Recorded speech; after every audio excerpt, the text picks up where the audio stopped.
So I'd like to call the school committee meeting to order. Tonight is July 31st, 2023, and the time is 6:31. The first item on our agenda for this evening is the consent agenda. We have the minutes from June 20th, 2023. Has everybody had a chance to look those over?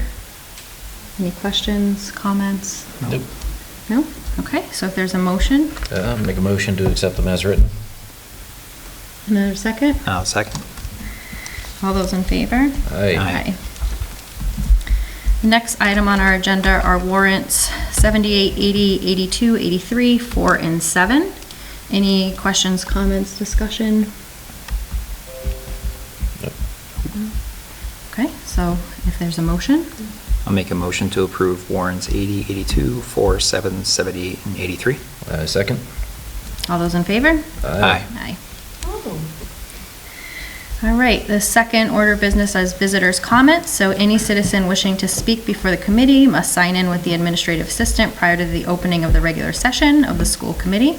The visitor will identify themselves by name and address and shall speak for no longer than 3 minutes. For anyone unable to sign in ahead of time, we just ask that you clearly state your name and address so that this information can be included in the record for the meeting. Where would you like me to sit and stand? You can sit right, not at the end, but next to Mr. Dorman. That way. Thank you. So Aldina Smith, 46 Easton Street. I did not sign in, so for the record.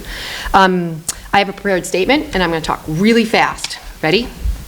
Committee members, I stand before you tonight with a request, and one would think it was a simple one, but after watching years of these meetings, I assure you it will not be. I stand before you to hopefully start a conversation amongst yourselves about opportunity. About 7 years ago, I sat in on a school committee meeting in the library at the high school where families spoke in regards to dual enrollment. Policy needed to be created. I listened to Principal Cavallo state that we had several students graduate with not only their high school diploma, but an associate's degree. But these students were barely present in the school because of it. I didn't think much of it. My kiddos were at West Street. I do remember thinking what a great opportunity for these students. By achieving this goal, they were able to leave high school, get their bachelor's degrees in 2 years, reduce not only time, but student debt. Being a previous admissions counselor at a private college, I thought, if these high achievers can manage it, why not? That year, we thought the budget year was bad. Discussions of the chopping block haunted us. Policy was created for dual enrollment, allowing for a restriction of only 2 classes per semester so that students were able to remain in the high school 75% of the day and be with their class, sit on student government, and participate in sports. I thought, okay, still an advantage. Other districts have access to this as well. 2 courses allowed, must be across the board. Case closed. Fast forward to today. We are entering a school year where teaching positions are not being replaced. Funding is only getting worse with the ESSER monies ending. We are a district that's not big enough to be a city, but not small enough to be funded as a rural community. We're stuck in the middle, required to be creative and be part of this dog-eat-dog world to keep our enrollment numbers up. This is why I stand before you today. In conversation with a close friend whose daughter will be attending a local charter school this fall, I found out that dual enrollment policy is not the same district to district. There are still schools out there that have unlimited college courses allowed if a student wants it. A big selling point for them. Their students are graduating high school with their associate's degrees. And it really took me back. My children are 3rd generation Granby students. We advocate for this district constantly, and I had no rebuttal back for this statement.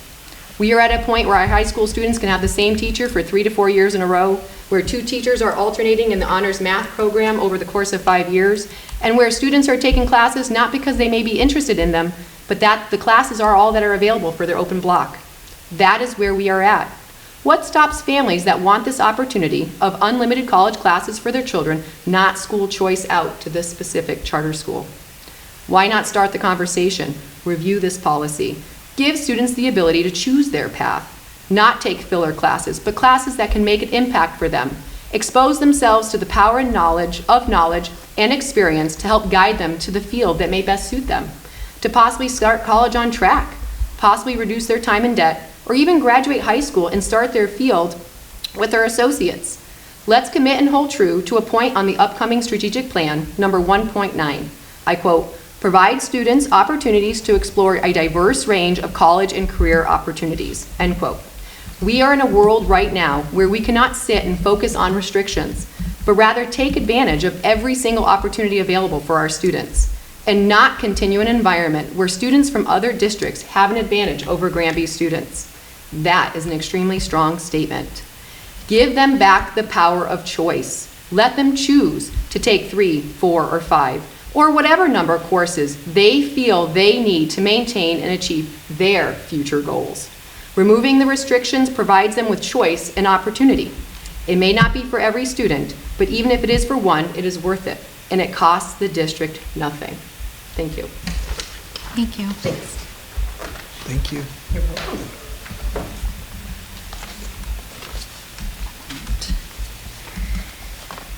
Any other visitor comments? You're good? All right. Figured I'd offer. Yeah. So then we'll move on to new business because Faith is not here with us tonight.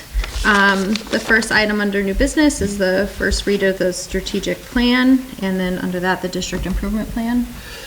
Yeah, so the strategic plan, as we've talked about in prior meetings, was in need of a review. The prior one was intended to be 2019 to 2022.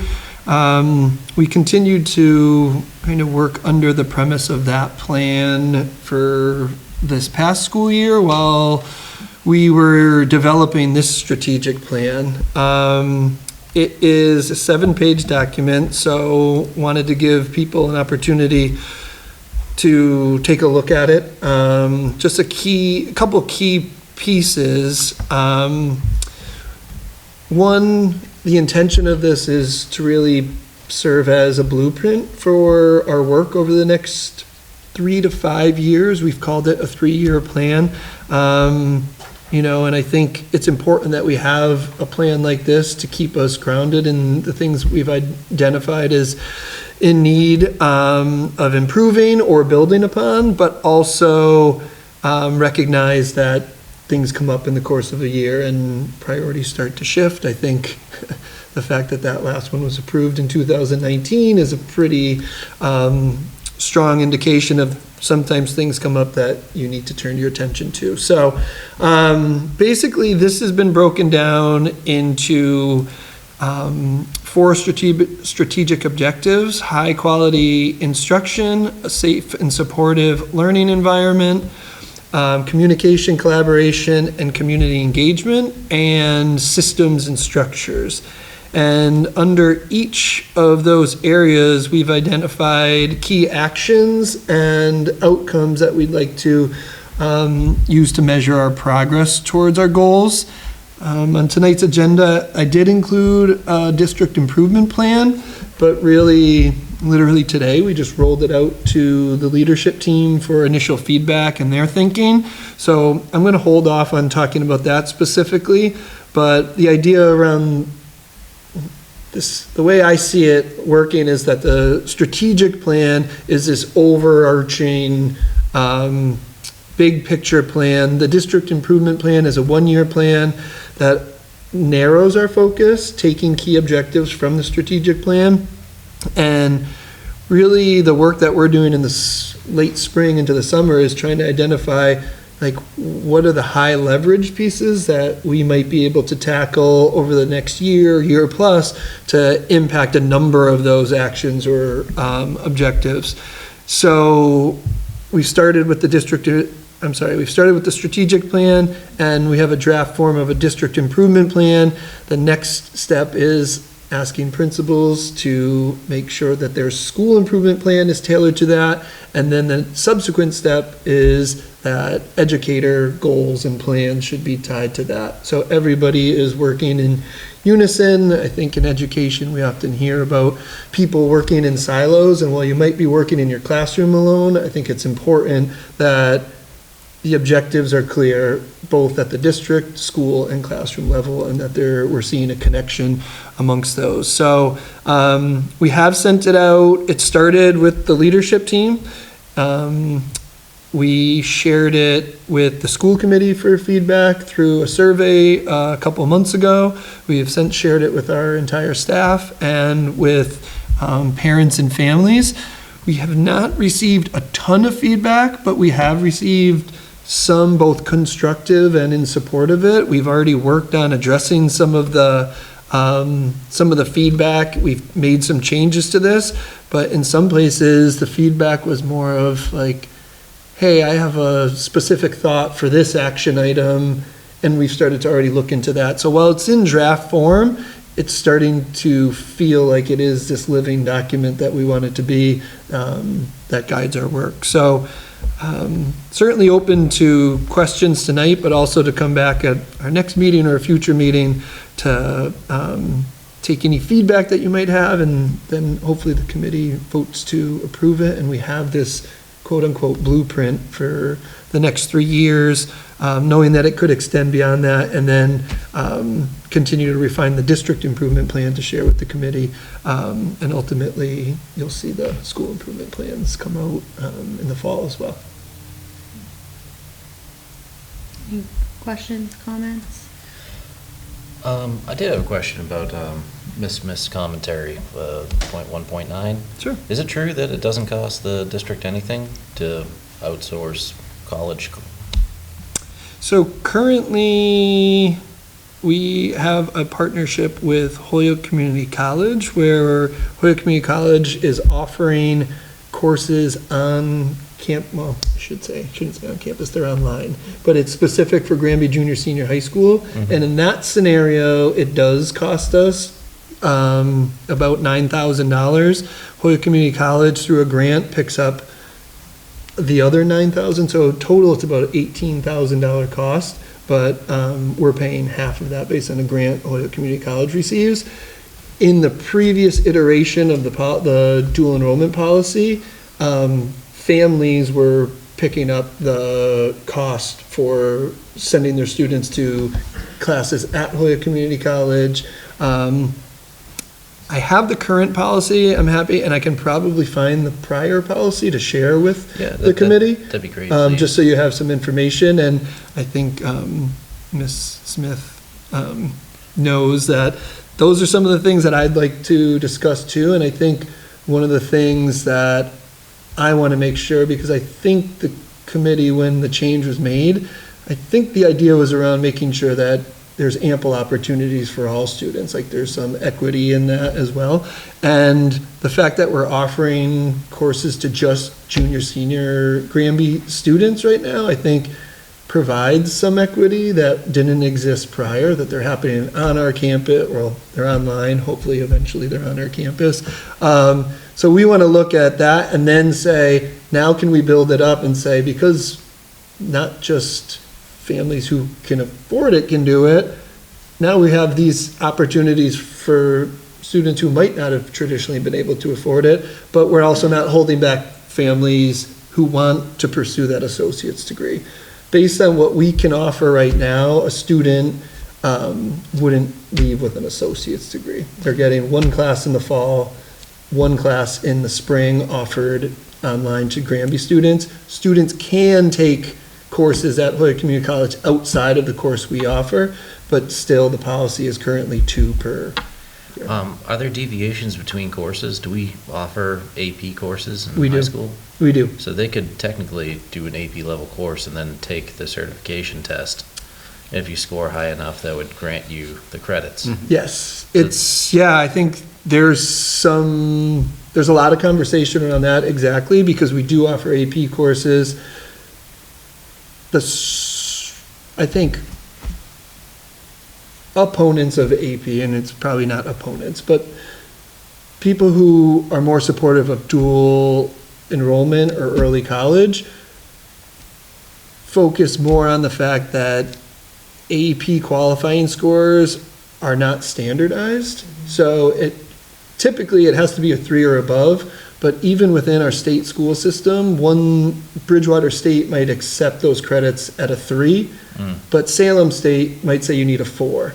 So I think because of that, a lot of students, because a place like Holyoke Community College has an articulation agreement with other state schools, they automatically accept those credits. right? So in those scenarios, it works out, but if you were to go to a private school, there might be some differences even in the credits that you get from a junior college. So there is some debate around that AP versus taking the early college or dual enrollment. And I personally don't think it has to be one or the other. I think it can and should be a both and. But I think it does provide opportunities that I've talked about for a couple of years to say, I want our students to be as competitive against their peers in other communities as it can be, and how do we, I think the term I've used before is, how do we provide them with opportunities to get those stackable credentials, OSHA certifications, high school diploma, associate's degree, like how many more pieces can we put in their hands or in their binder portfolio so that they have that competitive advantage? Okay, thank you very much. I know I'm kind of sharpshooting on details. Yeah, no. Anything you got, just shoot it my way. I'd love to read into it. Yeah, and I can share it with everybody because I think, except for Mrs. Bartos, I think everyone on the committee is new since that policy has changed. So. That'd be great.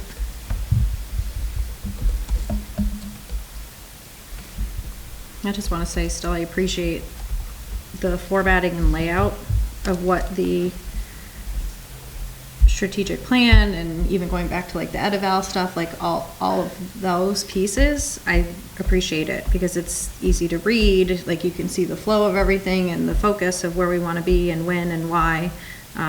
So thank you for doing that again. Of course, and I appreciate the feedback. And I think for us, part of the formatting is, how do we make sure that this is a living document that's not just something that's in our Google Drive or in a folder for the next 3 years? Like, how are we going back to it to check, to monitor our progress? Where are we making gains? Where are we not?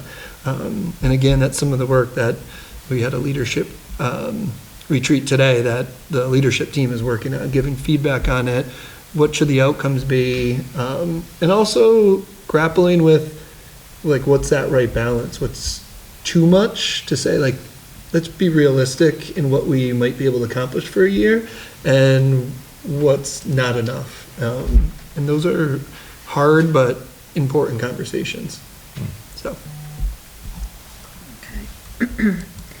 So is that everything for the? That's everything. And again, it's, so any committee members have questions between now and our next meeting, happy to hop on a call or meet to discuss as people kind of get into it a little more deeply. And all of our families should have it as well because it was sent through the survey. So the survey's still open. If people have feedback, happy to take that as well. Okay, thank you. Of course. All right, so then we'll move on to the cell phone discussion with Ms. Jordan.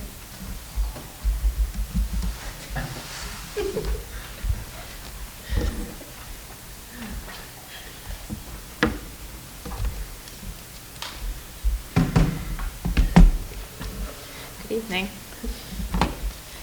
In your folder, you should have, I think Stephen added in the cell phone.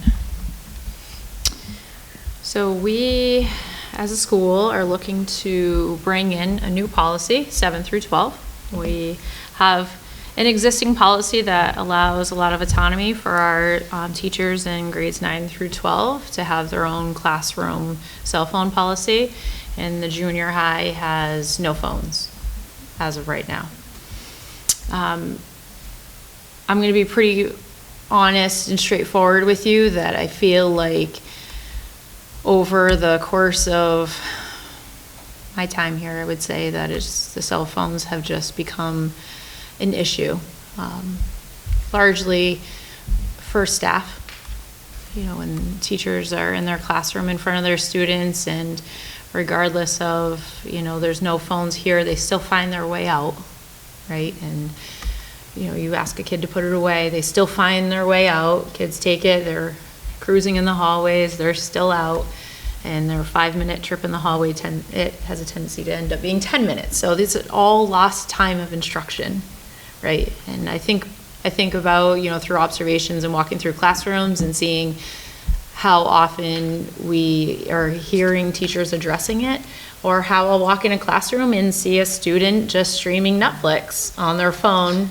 propped up on their Chromebook. So before we were one-to-one, right, before we went one-to-one with Chromebooks, that was our biggest form of technology, right? We didn't have computers. And we were fortunate enough, through the work from our technology director and the school committee to support us to be able to get Chromebooks for our students, one-to-one, 7 through 12, which is pretty incredible.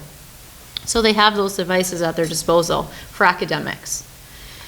So the part that, we do have some kids that use their phones when it comes to like using their Google Calendar and checking their mail. It's not just that, it's the above and beyond.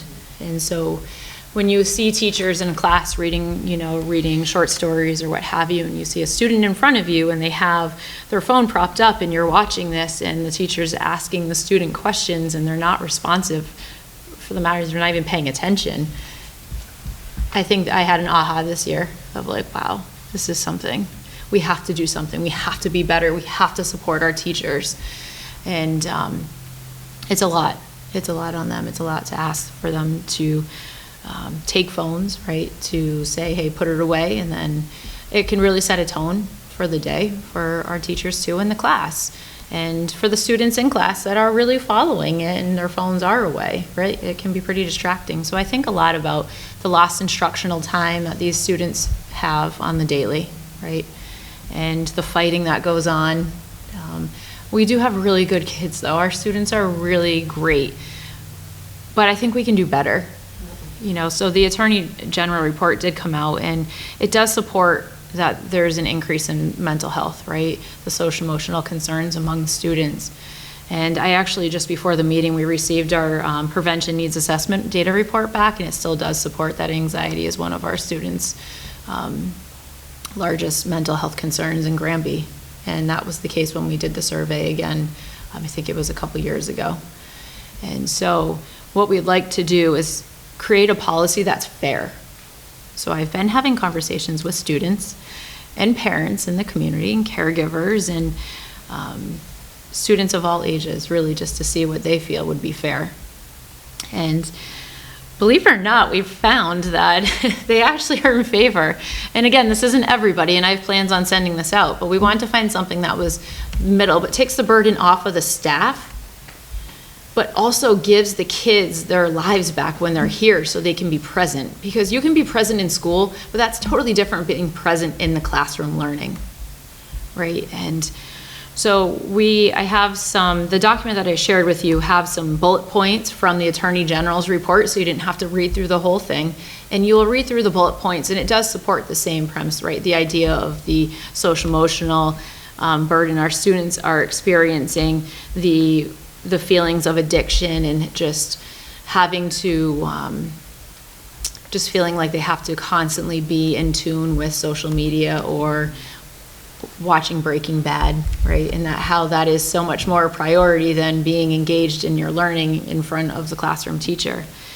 So I would say we've seen an increase in tardiness, absenteeism, right? Because these are some things that the kids are up really late at night, and reels are a real thing, right? They're super addicting. They go through on the phone and they get you. The algorithms are real, and they just stream right through those, or they're gaming till 3, 4 in the morning. They're falling asleep in class. We see these firsthand. These are direct observations that we see from the kids. So we came up with a few proposals. On the proposals, we gave you a visual image. And again, we've tried phone policies. We've tried these, and I feel like we're failing our teachers, and I feel like we're failing our students. Like, we have to do better. So the first one is school-wide. 7 through 12, the first proposal, no phones whatsoever. The second proposal is the phones being locked up once they walk into school. So we would have one specifically for grade 7, one specifically for grade 8. They would be under surveillance. It would be a lot of burden would be on administration to oversee this. And the time lost there it'd be a lot. Right, we would have probably 10 minutes to get this done. I'm sure as the year goes on, it'll be quicker, so maybe 8. But if you do 10 minutes in the morning and 10 minutes at the end of the day, that's 20 minutes total across 5 days a week, across 180 days a year. I mean, let's be real. What are we fighting here? Like, what's the issue? And the third one is a school-wide policy, 7 through 12, which will ask the kids to turn their phones in, similar to what they do for MCAS, where they turn their phones in a bin when they first walk in. So they would turn their phones in for instructional time only, and then at the end of class, they would get them back. So the students are only turning their phones in during instructional time. And they would have their phones for break, for transition time, and for lunchtime. The burden would be off the staff. And what I mean by that is because we would have the students put them in the phone home themselves. That's what the name is, phone home. So that's the third picture. So they would put them in themselves and then remove them. We did find a phone home that has, the width is wide enough to accommodate a, what do you call those things on the back? Pop socket. Pop socket, how'd you know that? Look at you. around A pop socket on the doing back. solar. And some of the cases can be pretty diesel, right? Like the Otter boxes. So it would be big enough to store those. We did think about using like a shoe organizer, and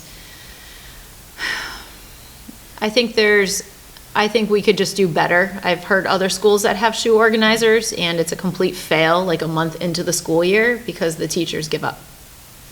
Because it's a lot to ask on the teachers. And I think what we need to do is we need to get control of it. You know, I don't think we're ready for yonder pouches and taking them away completely. We've looked into the cost of yonder pouches. And again, we want to teach students responsibility. We want students to be able to know that they can access their phone and have it and be responsible, but when they're in the classroom, they need to be learning. We do have some teachers that use it, you know, if they're doing like a quick survey.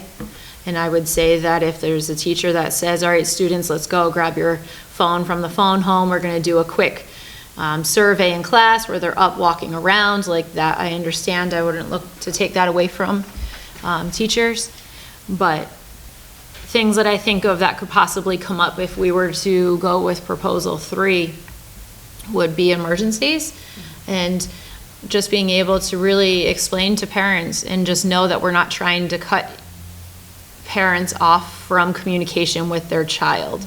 That's not the purpose of phones. It's not to do that. There's other forms of, right, getting a hold of your student, and Apple Watches is something too, right? We're not going to police Apple Watches. We could be policing every form of technology that the students have. We're not trying to get in the way and interfere of, you know, grandma, you know, messaging somebody saying, honey, I'm picking you up from school today, change of plans. Okay, we get that. Like, we understand life. In the event of emergency, they have handles on the top of the case. We'd have a designated runner, A through G block, to be able to say, okay, George, you're in charge, A block. If there's an emergency, you grab the case and you go outside, just as if we grab the clipboard in every classroom. It's super handy, and then you take it and walk out with it. So students would have access to that. It was asked from the students, they're lockable. I don't find it necessary to lock them. Again, we have great students here. So I would ask that teachers do have the key though on them in the event that we need to lock them. But yeah, that's kind of where I'm at. So we have 3 proposals, and I think I might have skipped over the middle one. No, I didn't. I should share that one with you. So it's kind of, 2 of them are really like, people will be like, well, I don't know how I feel about that. And the third one I feel like is fair. So I've talked to students, I've talked to parents, caregivers in the community, and for the most part, I've heard positive feedback in regards to proposal 3. But I do plan on sending this out to families for more feedback as well. So what we're really looking to do is have something that's fair for kids and teachers. Mm-hmm. I think if it's something too that's, you know, part of the school-wide culture, and that's the expectation, and that's supported from day one from everybody coming in the building, like regardless of what proposal it is, I'm hoping that that would also take the burden off of teachers, you know, so that they wouldn't have to police it in the moment, other than to maybe deal with whatever that situation might be to kind of test that boundary, if it comes up. But that it's like, nope, this is it, everybody's aware, everybody's on the same page, you know, school to home, home to school. This is how we do school now. And this is the expectation, you know, should you have a phone or whatever device. 'Cause I do think, like, whether it's a Chromebook or a phone, I mean, they find ways around the Chromebooks too. So Yes, they could they be do. streaming or gaming or Yep. doing Yep. something just as easily on whatever device. And I think you're right on in saying that it's not necessarily a take everything away and kind of prohibit, but just how do we educate and implement things that are allowing students to be present, and also instilling that responsibility in them too, that like, this is your job as a student. And I know, like, for myself, school was distracting enough when I didn't have a cell phone. So I think too, there is just, and Ally mentioned it, when I was principal, I said, we're gonna keep our cell phones because it's the best technology we have in the building. And that's no longer the case, although many cell phones might still be more expensive than the Chromebooks, but we have adequate technology for students and that they can stay connected and stay in. You're right about they could use their Chromebooks, but because those are school-owned devices, we have iBoss and mechanisms that teachers can watch what's happening on the Chromebooks, even if they're not standing behind a student. So it's a difficult balance, and like Ally said, the goal isn't to say, we're gonna separate you from your phone all day so you can't communicate with a parent or somebody that you might need to throughout the day, but we also recognize the other side is, I would say when it comes to bullying and conflict and harassment, 90% of issues come from cell phones. Yeah. Maybe higher. And that doesn't even get into class avoidance and work avoidance and so. So can we anticipate you going out, getting more feedback, and then it coming back in some form of a proposal change, like a definitive? Yeah, I think so. We're aiming for a student handbook to be in front of the committee on the 15th. And I was hoping to be able to have it ready for today, but there's a lot of changes in the discipline. So the laws around suspension and things like that. So we just want to make sure that we're aligned, you know, here with East Meadow. That was something that we've been working on a lot with the new administration coming in here, to make sure that we're both on the same page and our handbooks align. I think that was something that the school committee's mentioned before. Make sure we're both up to date. So it's always a work in progress, that document. I feel like as soon as it gets approved, we're highlighting something for the following year. But yeah, I really look forward to everyone's feedback. It's not something where you want to make a decision, you know, by yourself. Like I said, I've been talking to students, and the students are really good. I've talked to a couple alumni, and it's easy for them, right? Because they're not here anymore. But I've talked to students that are present in the building. And I think, you know, the words that they're saying is, quote unquote, the other day from one of them, I think that's pretty fair. I think that's pretty fair. And I don't think they love the other two, because I mean, that's not having them at all. But it's really, we have an obligation, right, to teach our kids responsibility and to really teach the whole student. And I feel like we can't do that faithfully with, you know, with some of these distractions that we have. And I think you know, have a pretty good pulse on our staff, and our staff needs support, and they're asking for it. And if they're asking, we know. And, you know, like I said, watching that one student this year, I was like, we have to do something.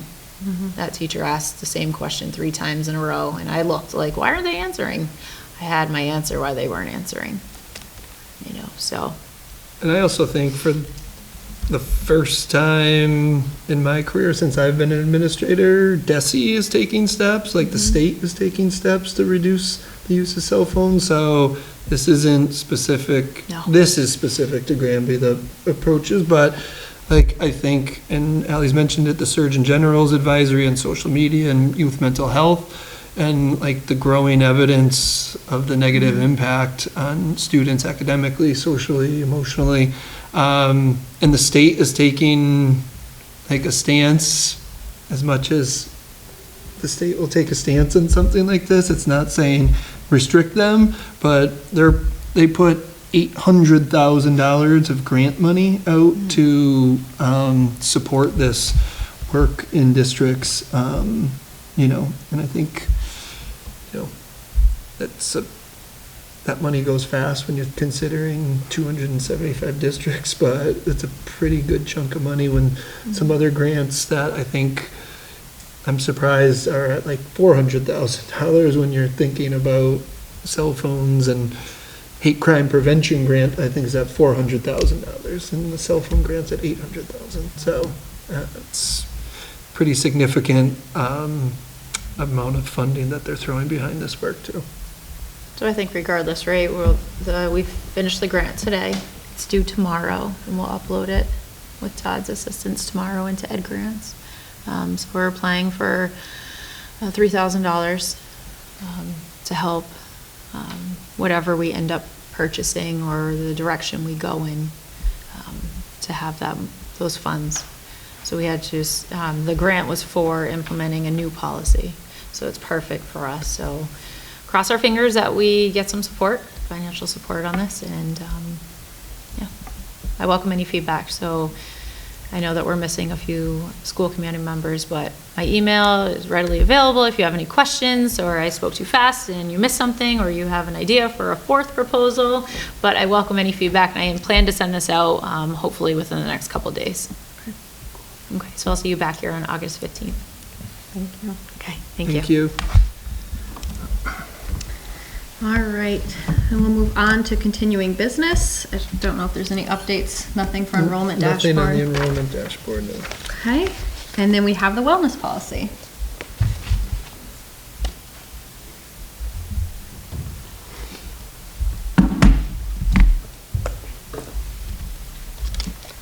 Hello. Hi, how are you? I'm hanging in. So I know the last time that we met earlier in the month, the board had asked for more time to review the policy to generate any questions or feedback. So we're kind of at that step before determining next steps, including whether it's approved or not, or going back to the table. Was there any, so I know one of the requests was just to reach out with any questions or concerns so that we had them kind of prior to the meeting. So I don't know if there were any additional. There were none. Okay. I didn't hear from anyone either. Okay. So I don't know if there's any additional questions or concerns, comments. No, that was pretty broad and encapsulating, written in a good way. Yeah, it's, like I said before, it follows the CDC model of whole child, whole community, whole schools, so really trying to be encompassing of all of that and in the work that we do. And a lot of the sources of the information that are in there also are coming from our handbooks and policies and stuff that are already in place. So we're just putting it in a centralized location to reflect the work that we are doing and plan on doing moving forward. Yeah, thank you for your school cooperation and letting us kind of take the time to dissect it a little bit further and ask any questions if there were any.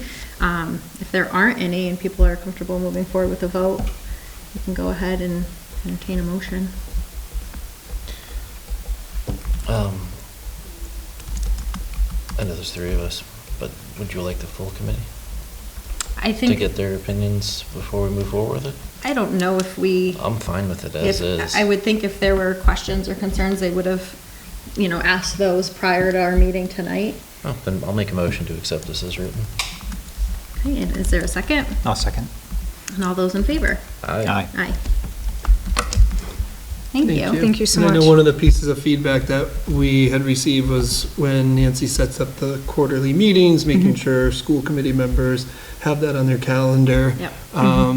So we can certainly do that, and if we get to the point where 3 school committee members are showing up at something like that, we might have to talk more about it because it would be a quorum, but at least making sure that you guys are all aware, and I think that was one of the key pieces that came across to us from that last meeting, so we'll be sure to do that. Yeah, we recognize that, the information was going out into the newsletters, but keeping like the email loops too, like if we do invites to staff and other community members, that you guys are also included on that. Thank you so much. Thank you. Thank you. Okay, and then we'll move on to standing reports and the superintendent's report. Great, thank you. So just wanted to provide a brief update. So summer school is just about over. We have a couple junior, senior high school students who are finishing up some ESY. We had about 50 students in grades pre-K through 6 participate either in enrichment or the ESY. I think at least I know George and Jill know, and Mike, if you're not familiar, like last year was our first shot at an enrichment program. I think we had these grand visions and it was big and we put out a bunch of options, and it didn't work out as best as we had hoped. This year I think it worked out a little bit better. It still probably wasn't as large as we would have hoped, but we started a little late. We did hire a coordinator. Credit to Mr. Scott Taylor, who ran the program, and already is talking about ideas of ways we can improve it next year. And I think part of why that's important is there wasn't continuity in the program coordinator from last year to this year, so we spent extra time trying to identify a new person to lead some of that work, rather than letting somebody continue and work towards building a program. But students participated in STEM model building, egg drop activities. They were dropping the eggs in the protectors from off the side. The students weren't, Mr. Rosenberg was dropping them off the side of the building, and really like assessing and then reflecting on the work that they did and then rebuilding something. They spent time on fluency and reading comprehension and readers theater and all these things. So, appreciative to all the staff who participated and the students who participated, and hopefully next year we can continue to build on this work. Also want to mention, I did share it in the school committee update, but 2 weeks ago we were made aware that we received an Acceleration Academy grant. Fantastic, we're excited about it, but the turnaround time is very short. The idea, one of the pieces of the grant is that it has to happen after your extended school year program and before school starts. So we received it 2 weeks ago. The Acceleration Academy will begin next Monday. So in the meantime, we're identifying staff. We're reaching out to families to try to recruit more students. So any families who are watching, we do have 3 days next week and 3 days the following week at different grade levels for math and ELA. There's still some hiring and things that we're doing, but a lot of moving parts. But fortunate to receive the grant, and we're gonna make the best of it and try to make sure students, and it comes at a good time, even though the timing's short, it comes at a good time in that it leads students right up to when they return to school. So hopefully an opportunity to address some of what that summer loss often happens in students. Also recently notified that we just got accepted into a Learning Acceleration Network through a DESE partnership with the New Teacher Project. We see them as TNTP often. Our initiative will be aimed at improving math learning using the illustrative math curriculum in grades 6 through 8. We've had a few initial phone calls. The contact people and support people there sound great. It seems like it was a pretty narrow group that they were looking for, but the person we've talked to was like, anybody teaching math, we're happy to take them on. And while they're going to talk a lot about the implementation of illustrative math, they're going to also talk about some of the shifts in mathematics instruction and how it's gone towards a more inquiry-based approach rather than rote memorization and things like that. So they'll be spending a lot of time in supporting teachers and doing that. And that is anticipated to be a 3-year partnership free of cost to the district. So quite a bit of support in math, which is appreciated. Also, I put it in the update, I do know registration is open for the joint MASC, MASS conference in Hyannis. Actually, it might have changed, but it's on the Cape. I did put the registration link in last week's update, so we can certainly talk about that at an upcoming meeting. Unfortunately, I'm unable to attend due to a scheduling conflict, but one of these years we'll get myself and school committee members out there. But wanted to make sure that you guys are aware that that was posted. And then, unfortunately, I have to report that last Thursday's storm had a fairly significant impact on our both schools. Maintenance department responded to a number of alarms on Thursday evening, found that the well pump was not functioning, and we had additional issues with control boards, which allows us to regulate the HVAC system and some other systems. We had outside vendors on campus all day today. They did get the VFD card to the well pump working, which is great. Unfortunately, once you've solved that problem, you learn the impact goes beyond that. So we've had to essentially manually pressurize the well today and until we can get this part in. So fortunately that works when we're a bit of a skeleton crew in the summer and not offering summer school right now. But if we were in full session, it would be a concern. So maintenance department, technology, working with different vendors. We had Comcast, Automated Logic, and an electrician on campus today for significant parts of the day.